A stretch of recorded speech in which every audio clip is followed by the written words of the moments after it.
बिस्मिल्लाहिर्रहमानिर्रहीम। आज का जो हमारा टॉपिक है वो हम डिस्कस कर रहे हैं हमारे board of intermediate education Karachi के जो प्रैक्टिकल एग्जामिनेशन हो रहा है गुलशन कॉलेज में, स्पेशली फर्स्ट ईयर वालों के लिए। सेकंड ईयर वाले तो हमारे कर चुके हैं। इसमें सिर्फ हम डिस्क्रिप्शन देंगे कि बच्चों को क्या मार्क्स आते हैं, किस चीज़ के कितने मार्क्स होते हैं। तो फर्स्ट ईयर सेकंड ईयर दोनों के लिए ये यूज़फुल रहेगा। बाकी फर्स्ट ईयर वाले स्टूडेंट्स के लिए जो जो प्रैक्टिकल्स हम रखेंगे गुलशन कॉलेज में उसको मैं डिस्कस करूँगा, ठीक है ना, कि कौन कौन से हम प्रैक्टिकल्स रख रहे हैं। अभी हम सिर्फ डिस्क्रिप्शन दे रहे हैं फर्स्ट ईयर और सेकंड ईयर के स्टूडेंट्स को। हमारी जो जनरल डिस्क्रिप्शन है उसमें हम ये कहते हैं कि सबसे पहला point, certified practical journal contains 2 marks. इसके 2 मार्क्स होते हैं सर्टिफाइड जर्नल के। लेकिन आपके पास ये नहीं कि अगर आप जर्नल लेके नहीं आएंगे तो आपके 2 मार्क्स काट लिए जाएंगे। लेकिन इसमें इम्पॉर्टेंट बात यह है कि it does not actually contains 2 points without certified journal. No students will be allowed to appear in the final practical examination. बगैर आपके प्रैक्टिकल जर्नल के प्रैक्टिकल एग्जामिनेशन में आप अपीयर नहीं हो सकते। तो आपको जर्नल लाजमी बनाना है, प्रैक्टिकल जर्नल बनाएं और उसको 18 तारीख को सर्टिफाइड करा लें गुलशन कॉलेज के स्टूडेंट्स। पॉइंट नंबर टू पे हम आते हैं। हम ये कह रहे हैं कि पॉइंट नंबर 2 की जब बात करते हैं तो उसके अंदर हम ये कहते हैं कि वाइवा हमारा जो होगा, वाइवा और क्वेश्चन में भी asked by the internal examination और एक्सटर्नल एग्जामिनेशन। इंटरनल एग्जामिनर ये इस दफ़ा एक्सटर्नल एग्जामिनर कभी आ भी सकता है, नहीं भी आ सकता है, रिलेटेड टू योर प्रैक्टिकल और any other practical including to your annual performance. जितने प्रैक्टिकल रखे जाएंगे उसके किसी से भी मुताल्लिक आपसे सवाल किया जा सकता है, लेकिन मोस्ट प्रोबेबली आपके पास उसी से सवाल किए जाएंगे जो प्रैक्टिकल आपका आता है, ठीक है जी। फर्स्ट ईयर वालों के हम लोग 5 प्रैक्टिकल डिसाइड करेंगे, कराए आपको 10 है, लेकिन हम 5 प्रैक्टिकल्स ही इस दफ़ा आपके पास रखेंगे। सेकेंड ईयर वालों को 6 रखेंगे, ठीक है।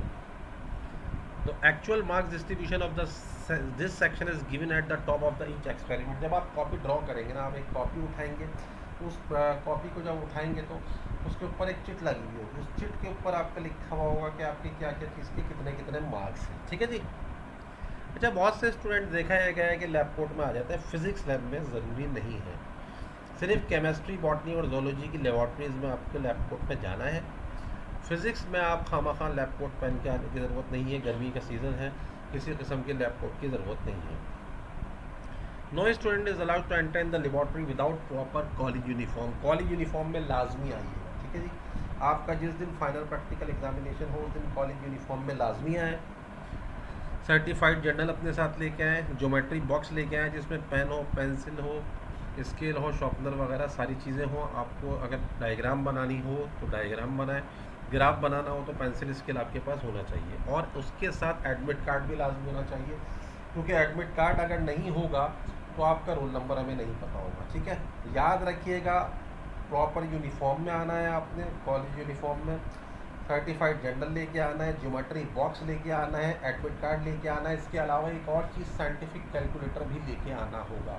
कैलकुलेशन करनी होती है, साइंटिफिक कैलकुलेटर भी अपने पास रखिएगा, ठीक है जी। जनरल डिस्क्रिप्शन में एक और बात, इन केस ऑफ एमरजेंसी, अगर कोई एमरजेंसी आपके साथ हो जाती है, फ़र्ज़ करें आपका 4 तारीख को प्रैक्टिकल था या 10 तारीख को प्रैक्टिकल है, अगर आपके साथ कोई प्रॉब्लम हो गई, तबीयत सही नहीं है, बुखार हो रहा है, ठीक है, किसी की खुदा ना खास्ता किसी के डेथ हो जाती है, तो आप अपनी जो है डेट चेंज करा सकते हैं। उस दिन अगर नहीं आ सकते आप, अगर आपको पहले से पता है कि उस दिन मुझे ये काम है, तो आप अपने इंटरनल एग्जामिनर से मिल लें या अपने हेड ऑफ़ डिपार्टमेंट से मिलें, ठीक है ना। फिज़िक्स के हेड ऑफ़ डिपार्टमेंट से मिल लें या केमिस्ट्री के हेड ऑफ़ डिपार्टमेंट से मिल लें, ठीक है जी। अगर आपकी तबीयत ख़राब है, अगर प्रैक्टिकल निकल जाता है, तो कॉलेज में जब तक प्रैक्टिकल चल रहे हैं तो आप कॉलेज में ही दे दें, डेट आपकी चेंज हो जाएगी। अगर कॉलेज के प्रैक्टिकल्स का 15 तारीख के बाद कराची में कहीं भी प्रैक्टिकल नहीं होगा सेकंड ईयर का, और फर्स्ट ईयर का 5 अक्टूबर के बाद कहीं भी नहीं होगा, फिर आपको अगले साल देना पड़ेगा, ठीक है।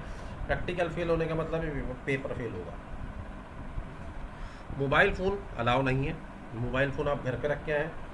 और किसी भी किस्म की इलेक्ट्रॉनिक डिवाइस जो वॉच वगैरह होती है, स्मार्ट वॉचेस वगैरह अलाउ नहीं है, ठीक है। जब आप इसको लेके नहीं आएंगे, अगर किसी के पास मोबाइल होगा तो उसको बाहर रख दिया जाएगा बैग में। अगर बैग कोई भी लेके चला जाता तो उसकी जिम्मेदारी इंटरनल एग्जामिनर या फिजिक्स डिपार्टमेंट या किसी भी डिपार्टमेंट की नहीं होगी। अगर आपके पास if any student found with the cheating materials, अगर किसी के पास भी चीटिंग मटेरियल्स पकड़ा जाता है तो ही और she will be failed by internal examination. Internal examiner उसको फेल करेगा, लिख देगा चीटिंग केस, और प्रैक्टिकल में उसको 0 मार्क दे दिए जाएंगे, कोई पास नहीं करेगा। Students are directed to come before 15 minute from their final practical timing. अब की जो टाइमिंग लिखी हो फर्ज करेंगे 8:30 लिखी हुई है, तो 8:15 पर फिजिक्स लैब के सामने आप लोग लाइन बना देंगे। ठीक है जी। पॉइंट 10 में आते हैं। Practical schedule of all department will be displayed on 18 September 2021। First year वालों से जो बात कर रहा हूँ, इंशाल्लाह 18 तारीख तक आपके अपने अपने रिस्पेक्टिव डिपार्टमेंट में आपका शेड्यूल रोल नंबर के साथ टाइमिंग के साथ लगा दिया जाएगा, आप वहाँ से देख लीजिएगा, और 18 तारीख को ही आके आप अपने जनरल भी सर्टिफाइड करा दें। Final practical examination will remain continue from 20 सितंबर 2021। ये फर्स्ट ईयर वालों के जो है 20 सितंबर से 5 अक्टूबर तक रहेंगे, सिर्फ और सिर्फ फर्स्ट ईयर वालों के। ठीक है जी। सेकंड ईयर वालों के 1 तारीख से शुरू हो चुके हैं तमाम कॉलेजेस में भी और गुलशन कॉलेज में भी, और 15 सितंबर को लास्ट प्रैक्टिकल होगा पूरे कराची में, इसके बाद कहीं पे नहीं होगा। ठीक है जी। अब सवाल ये आता है कि प्रैक्टिकल की डिस्ट्रीब्यूशन कैसे होती है। Final practical examination marks distribution किस तरह से होती है। सर्टिफाइड जर्नल आपका 2 मार्क्स का है, और याद रखिए इसके बगैर आप अलाउ नहीं है एंटर होना। वाइवा आपका इंटरनल एग्जामिनर भी ले सकता है, कोई बाहर से भी आके ले सकता है, हेड भी ले सकता है, वो 4 नंबर का है, 4 और 2 6 हो जाते हैं। उसके अलावा जो प्रैक्टिकल आता है उसमें ऑब्जर्वेशंस सिर्फ। अगली प्रेजेंटेशन में मैं आपके फर्स्ट ईयर के वो 5 प्रैक्टिकल डिस्कस करूँगा कि क्या क्या लिखना होगा। ऑब्जर्वेशंस होती हैं, कैलकुलेशन होती है, अगर ग्राफ है तो ग्राफ बनाए, रे डायग्राम है तो रे डायग्राम बनाए, और रिजल्ट तो लाजमी लिखना है। ठीक है ना। ऑब्जर्वेशंस लाजमी, कैलकुलेशन लाजमी, ग्राफ है तो ग्राफ बनाए, ठीक है जी, रे डायग्राम है तो रे डायग्राम बनाए, रिजल्ट है तो रिजल्ट बनाए। ये सारा काम 9 नंबर का हो गया। ठीक है जी। 9 और 4 कितने होते हैं, 13, और 13 और 2 कितने हो गए, 15 मार्क्स। ये आपके 15 मार्क्स के हो जाते हैं। ठीक है जी। इसमें सवालात का सिलसिला नहीं, कॉपी आपकी जो होगी 9 मार्क्स की होगी, उसके अलावा 4 नंबर का उसमें वाइवा होगा, और 2 नंबर का सर्टिफाइड जर्नल होगा। अगर सर्टिफाइड जर्नल नहीं होगा तो आपको ये नहीं कि 2 मार्क्स काटे जाएंगे, आपको लैब में ही एंटर नहीं होने दिया जाएगा। तो ख्याल रखिएगा, अपने जर्नल्स वगैरह नहीं है तो लेके बना है ये जी। अच्छा, ये चीज़ याद रखें, ये सारी चीज़ें मैंने बता दी जो भी डिस्क्रिप्शंस थी। उसके अलावा जो हम फर्स्ट ईयर के 5 प्रैक्टिकल रखेंगे उनको मैं डिस्कस करूँगा तमाम प्रैक्टिकल वाइज। तो अभी आपके इसको ज़रा जहन में रखिएगा कि फर्स्ट ईयर वाले और सेकंड ईयर वाले दोनों के लिए हैं कि नंबर के डिस्ट्रीब्यूशंस। ठीक है जी। बहुत शुक्रिया आप लोगों का।